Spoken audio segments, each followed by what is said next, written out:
Rare earths aren't really rare. They're just monopolized. China owns the processing, America owns the demand, and both need each other more than they'll admit. The next resource revolution is already brewing, and it'll make the pet rock craze look like child's play. It's 1975 and advertising copywriter Gary Dahl is hanging around with his friends. The conversation quickly turns to pets. One by one, they complain about their furry friends. Look, I don't know why anyone would complain about their pets. Says the chief investment officer who chased his Cavapoo Eloise around the backyard this morning as she barked at a plastic bag at 3:28 a.m. That certainly woke me up and probably the neighbors too. Thank you, Eloise. Well, Gary, the ever-enterprising businessman, came up with a novel idea. The perfect pet, a rock. And my friends, the pet rock was born. It became an overnight success. Everyone had to have one. Now, I had not read my first economics book, but even then I wondered how a rock, something literally lying around my garden, could be sold at a premium price.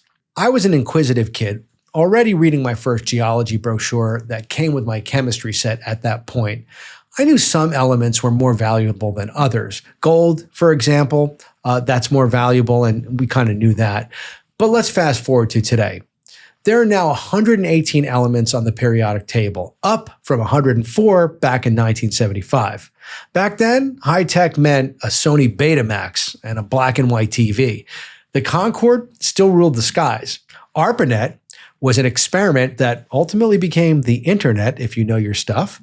Electric cars were movie props, and they probably were just props.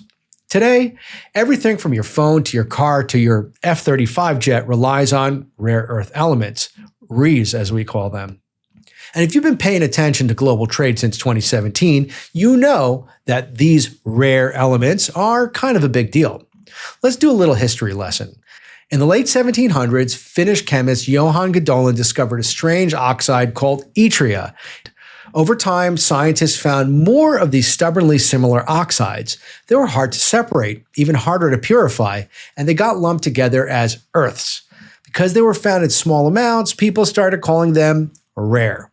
Ironically, though, they're not really rare at all. They're about as common as copper or zinc. They're just hard to extract. And that little detail kind of changed the whole world. China saw an opportunity. The United States, Australia, and even Canada have abundant deposits of rare earths, but China invested in the dirty, chemical-heavy processing. It built the infrastructure to turn raw dust into the magnets that power EV motors and missile guidance systems. The rare part isn't exactly the metal, it's the refining, the know-how. That's the choke point. In the 1980s and 1990s, the West was offshoring factories and celebrating a service economy. China did the exact opposite. It got its hands dirty.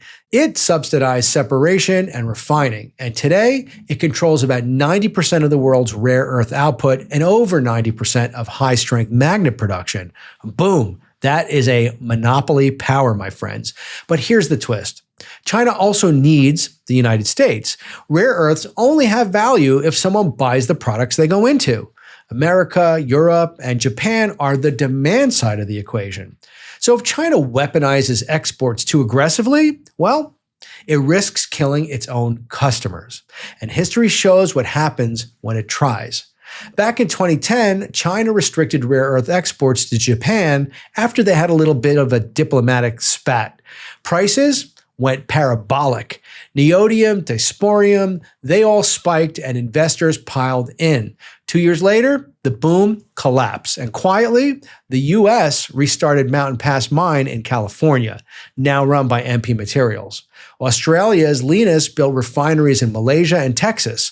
Canada, they also got involved. And Europe began recycling. Japan built alliances. In short, a new supply map started to form. This is not a 6-month story, though. It's a 5 to 10-year play, and it's already underway. The U.S. Department of Defense is funding magnet plants. GM and Tesla have long-term supply agreements. China still dominates, but its grip is loosening. The more it flexes, the faster the world innovates around it. Now, Not all high tech depends on rare earths equally, and it's important to know that. Semiconductors, the crown jewel of modern tech, barely use them. A little cerium for polishing, some lanthanum and yttrium for optics, a dash of neodymium in lithography. But otherwise, silicon is still king. Rare earths matter far more for motors, turbines, and defense systems. Your Tesla's drive unit, your wind farm, and your F-35 all live and die on elements like neodymium, praseodymium, dysprosium, and terbium. I'm sure I messed some of those up, but you get the picture. Without them, electric motors don't even move. Missiles, they don't turn. That could be a problem. So when people say China can shut down our tech industry, they really mean our motors and defense industry. This is why the U.S. response matters. It can't panic over every critical mineral headline. The real risk isn't your iPhone. It's your infrastructure. Chinese advantage is strong, but fragile. It depends on Western demand. Cutting off exports would hurt both sides, and chemistry is no longer a mystery, just a cost problem. With enough investment, the U.S. can scale up, and it kind of is. China itself is feeling the strain, consolidating miners, cleaning up pollution, managing depleting deposits. That's what dominance under pressure looks like, and we're seeing it happen right now. Expect the U.S. to expand mining in California, Texas, Wyoming, and Alaska. It won't be overnight, but it'll certainly happen. Think of it like the shale revolution. OPEC once called the shots until America figured out how to drill sideways. The same story is about to happen with rare earths, my friend.